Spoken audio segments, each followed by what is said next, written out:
श्रीमद्भागवतम अध्याय 24 स्कंद 3 कर्दम मुनि का वैराग्य।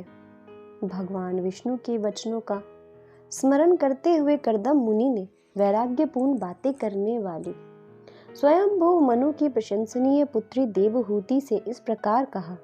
मुनि ने कहा, हे राजकुमारी, तुम अपने आप से निराश ना हो। तुम निसंदेह प्रशंसनीय हो। अविनाशी पूर्ण पुरुषोत्तम भगवान शीघ्र ही पुत्र रूप में तुम्हारे गर्भ में प्रवेश करेंगे। तुमने पवित्र व्रत धारण किए हैं।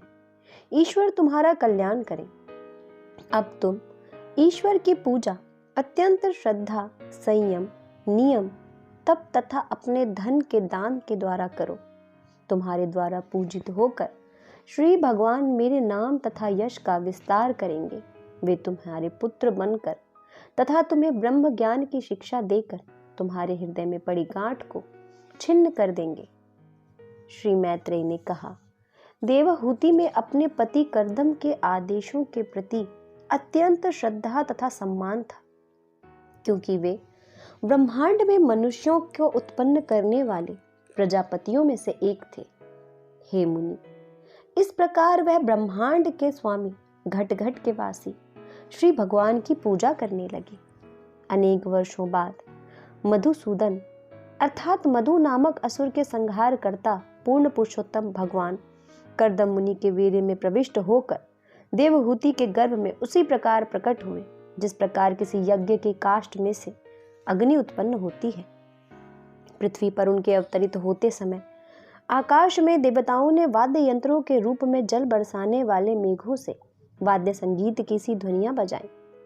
स्वर्गिक गवैये गंधर्व गण भगवान की महिमा का गान करने लगे और अप्सराओं के नाम से प्रसिद्ध स्वर्गिक नर्तकियां आनंद विभोर होकर नाचने लगी। भगवान के प्राकट्य के समय आकाश में मुक्त रूप से विचरण करने वाले देवताओं ने फूल बरसाए। सभी दिशाएं, सभी सागर तथा सबों के मन प्रसन्न हुए। सर्वप्रथम सृजित जीव ब्रह्मा, मरीचि तथा अन्य मुनियों के साथ कर्दम के आश्रम में गए, जो सरस्वती नदी से चारों ओर से घिरा था। मैत्रेय ने आगे बताया, हे शत्रुओं के संहारक, ज्ञान प्राप्त करने में प्राय स्वच्छंद अजन्मा ब्रह्मा जी समझ गए कि श्री भगवान का एक अंश अपने कल्मश रही अस्तित्व में सांख्य योग रूप में समस्त ज्ञान की व्याख्या के लिए देवहूति के गर्भ से प्रकट हुआ है। अवतार के रूप में भगवान के अभिप्रेत कार्यकलापों के लिए प्रमुदित इंद्रियों तथा विशुद्ध हृदय से परमेश्वर की पूजा करके ब्रह्मा जी ने कर्दम तथा देवहूति से इस प्रकार बतलाया। ब्रह्मा जी ने कहा, प्रिय पुत्र कर्दम, चूंकि तुमने मेरे आदेशों का, उपदेशों का आदर करते हुए उन्हें बिना किसी द्वैत के स्वीकार किया है, अतः तुमने मेरी समुचित तरह से पूजा की है। तुमने मेरे सारे उपदेशों का पालन किया है। ऐसा करके तुमने मेरा सम्मान किया है। पुत्रों को अपने पिता की ऐसी ही सेवा करनी चाहिए। पुत्र को चाहिए कि वह अपने पिता या गुरु के आदेश का पालन सम्मान पूर्वक जो आज्ञा कहते हुए करे। तब ब्रह्मा जी ने कर्दम मुनि की नवों कन्याओं की प्रशंसा करके यह कहा कि तुम्हारी सभी तनवंगी कन्याएं निसंदेह साध्वी हैं। मुझे विश्वास है कि वे अनेक प्रकार से अपने वंशों द्वारा इस सृष्टि का वर्धन करेंगी। अतः आज तुम इन पुत्रियों को उनके स्वभाव तथा उनके रुचियों के अनुसार श्रेष्ठ मुनियों को प्रदान करो और इस प्रकार सारे ब्रह्मांड में अपना सुयश फैलाओ। हे कर्दम मुनि, मुझे ज्ञात है कि अब आदि पूर्ण पुरुषोत्तम भगवान अपनी अंतरंगा शक्ति से अवतार रूप में प्रकट हुए हैं। वे जीवात्माओं के सभी मनोरथों को पूरा करने वाले हैं और उन्होंने अब कपिल मुनि का शरीर धारण किया है। सुनहले बाल, कमल की पंखुड़ियों जैसे नेत्र, कमल के पुष्प जैसे अंकित, कमल के समान चरणों वाले कपिल मुनि अपने योग तथा शास्त्रीय ज्ञान के व्यवहार से इस भौतिक जगत में कर्म की इच्छा को समूल नष्ट कर देंगे।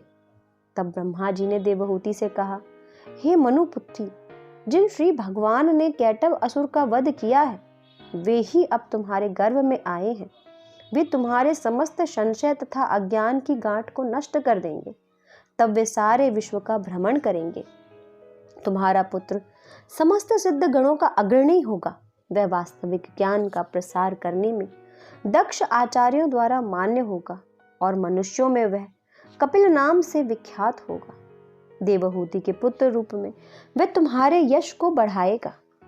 श्री मैत्रेयी ने कहा, कर्दम मुनि तथा उनकी पत्नी देवहूति से इस प्रकार कहकर ब्रह्मांड के सृष्टा ब्रह्मा जी, जिन्हें हंस भी कहा जाता है, वे अपने वाहन हंस पर चढ़कर चारों कुमारों तथा नारद सहित तीनों लोकों में सर्वोच्च लोक को वापस चले गए।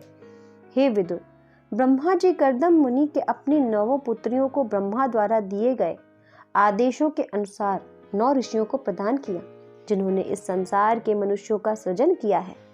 कर्दम मुनि ने अपनी पुत्री कला को मारीची को तथा दूसरी कन्या अनुसुईया को अत्रि को समर्पित कर दिया। श्रद्धा, हविभु, गति, क्रिया, ख्याति तथा अरुंधति नामक कन्याएं क्रमशः अंगीरा, पुलस्त्य, पुलह, क्रतु, भृगु और वशिष्ठ को प्रदान की गईं। उन्होंने शांति अथर्वा को प्रदान की। शांति के कारण यज्ञ अच्छी तरह संपन्न होने लगे। इस प्रकार उन्होंने अग्रणी ब्राह्मणों से उन सब का विवाह कर दिया और पत्नियों सहित उन सब का पालन करने लगे। हे विदुर, इस प्रकार विवाहित होकर ऋषियों ने कर्दम से विदा ली और वे प्रसन्नता पूर्वक अपने अपने आश्रम को चले गए। कर्दम मुनि ने यह जब समझ लिया कि सब देवताओं के प्रधान पूर्ण पुरुषोत्तम भगवान विष्णु ने अवतार लिया है, तो वे एकांत स्थान में जाकर उन्हें नमस्कार करते हुए इस प्रकार बोले, ओह, इस ब्रह्मांड के देवता, लंबी अवधि के बाद कष्ट में पड़ी हुई उन आत्माओं पर प्रसन्न हुए हैं जो अपने कुकृत्यों के कारण भौतिक बंधन में पड़े हुए हैं। परिपक्व योगी जन योग समाधि में अनेक जन्म लेकर एकांत स्थानों में रहकर श्री भगवान के चरण कमलों को देखने का प्रयत्न करते रहते हैं। हम जैसे सामान्य गृहस्थों की उपेक्षा का ध्यान ना करते हुए वही श्री भगवान अपने भक्तों की सहायता के लिए हमारे घरों में प्रकट होते हैं। सदैव अपने भक्तों का मान वर्धन करने वाले मेरे प्रिय भगवान, आप अपने वचनों को पूरा करने तथा वास्तविक ज्ञान का प्रसार करने के लिए ही मेरे घर में अवतरित हुए हैं। हे भगवान, यद्यपि आपका कोई भौतिक रूप नहीं है, किंतु आपके अपने ही अनंत रूप हैं। वे सचमुच ही आपके दिव्य रूप हैं और आपके भक्तों को आनंदित करने वाले हैं। आपके चरण कमल ऐसे कोश के समान हैं जो परम सत्य को जानने के इच्छुक बड़े बड़े ऋषि मुनियों का सदैव आदर प्राप्त करने वाला है। आप ऐसे ऐश्वर्य, वैराग्य, दिव्य यश, ज्ञान, वीर्य और सौंदर्य से ओतप्रोत हैं। अतः मैं आपके चरण कमलों की शरण में हूँ। मैं कपिल के रूप में अवतरित होने वाले पूर्ण पुरुषोत्तम भगवान की शरण लेता हूँ, जो स्वतंत्र रूप से शक्तिमान तथा दिव्य हैं, जो परम पुरुष हैं तथा पदार्थ और काल को मिलाकर सबों के भगवान हैं, जो त्रिगुणमय सभी ब्रह्मांडों के पालन करता है और प्रलय के पश्चात भौतिक प्रपंचों को अपने में लीन कर लेते हैं। समस्त जीवात्माओं के स्वामी, मुझे आपसे आज कुछ पूछना है, क्योंकि आपने मुझे अब पितृऋण से मुक्त कर दिया है और मेरे सभी मनोरथ पूरे हो चुके हैं। अतः मैं संन्यास मार्ग ग्रहण करना चाहता हूँ। इस गृहस्थ जीवन को त्याग कर मैं शोक रहित होकर अपने हृदय में सदैव आपको धारण करते हुए सर्वत्र भ्रमण करना चाहता हूँ। भगवान कपिल ने कहा, मैं जो भी प्रत्यक्ष रूप से यह शास्त्रों में कहता हूँ, वह संसार के लोगों के लिए भी सभी प्रकार से प्रमाणिक है। हे मुनि, चूंकि मैं तुमसे पहले ही कह चुका हूँ कि मैं तुम्हारा पुत्र बनूंगा, अतः उसी को सत्य करने हेतु मैंने अवतार लिया है। इस संसार में मेरा प्राकट्य विशेष रूप से सांख्य दर्शन का प्रतिपादन करने के लिए हुआ है। यह दर्शन उन व्यक्तियों के द्वारा आत्म साक्षात्कार हेतु परम समादृत है, जो अनावश्यक भौतिक कामनाओं के बंधन से मुक्ति चाहते हैं। आत्म साक्षात्कार का यह मार्ग, जिसको समझ पाना दुष्कर है, अब कालक्रम से लुप्त हो गया है। इस दर्शन को पुनः मानव समाज में प्रवर्तित करने और व्याख्या करने के लिए ही मैंने कपिल का यह शरीर धारण किया है। अब मेरे द्वारा आदिष्ट तुम मुझे समस्त कार्यों को अर्पित करके जहां भी चाहो जाओ। दुर्जय मनुष्य को जीतते हुए शाश्वत जीवन के लिए मेरी पूजा करो। तुम तुम अपनी बुद्धि के द्वारा अपने हृदय में निरंतर मेरा दर्शन करोगे, जो समस्त जीवात्माओं के हृदयों के भीतर वास करने वाला परम स्वतः प्रकाशमान आत्मा है। इस प्रकार तुम समस्त शोक व भय से रहित शाश्वत जीवन प्राप्त करोगे। मैं इस परम ज्ञान को, जो आत्म जीवन का द्वार खोलने वाला है, अपनी माता को भी बतलाऊंगा, जिससे वह भी समस्त सकाम कर्मों के बंधनों को तोड़कर सिद्धि तथा आत्मदर्शन प्राप्त कर सके। इस प्रकार वह भी समस्त भौतिक भय से मुक्त हो जाएगी। श्री मैत्रेयी ने कहा। इस प्रकार अपने पुत्र कपिल द्वारा संबोधित किए जाने पर मानव समाज के जनक श्री कर्दम मुनि ने उसकी परिक्रमा की और अच्छे तथा शांत मन से तुरंत जंगल के लिए प्रस्थान कर दिया। कर्दम मुनि ने मौन व्रत धारण करना स्वीकार किया, जिससे पूर्ण पुरुषोत्तम भगवान का चिंतन कर सके और एकमात्र उन्हीं की शरण में जा सके। बिना किसी संगी के वे सन्यासी रूप में पृथ्वी भर में भ्रमण करने लगे। अग्नि अथवा आश्रय से उनका कोई संबंध न रहा।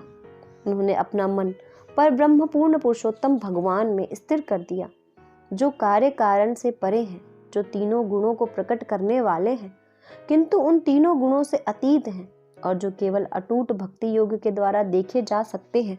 इस प्रकार वे अहंकार से रहित और भौतिक ममता से मुक्त हो गए। अविचलित समदर्शी तथा अद्वैत भाव से वे अपने को भी देख सके। वे अंतर्मुखी हो गए और उसी तरह परम शांत बन गए, जिस प्रकार लहरों से अविचल समृद्ध। इस प्रकार वे बद्ध जीवन से मुक्त हो गए और प्रत्येक व्यक्ति के भीतर स्थित सर्वज्ञ परमात्मा श्री भगवान वासुदेव की दिव्य सेवा में तल्लीन हो गए। उन्हें दिखाई पड़ने लगा कि सबों के हृदय में श्री भगवान स्थित हैं और प्रत्येक जीव उनमें स्थित है, क्योंकि वे प्रत्येक के परमात्मा हैं। वे समस्त द्वेष तथा इच्छा से रहित अकल्मष भक्ति के कारण समदर्शी होने से अंत में भगवान के धाम को प्राप्त हुए।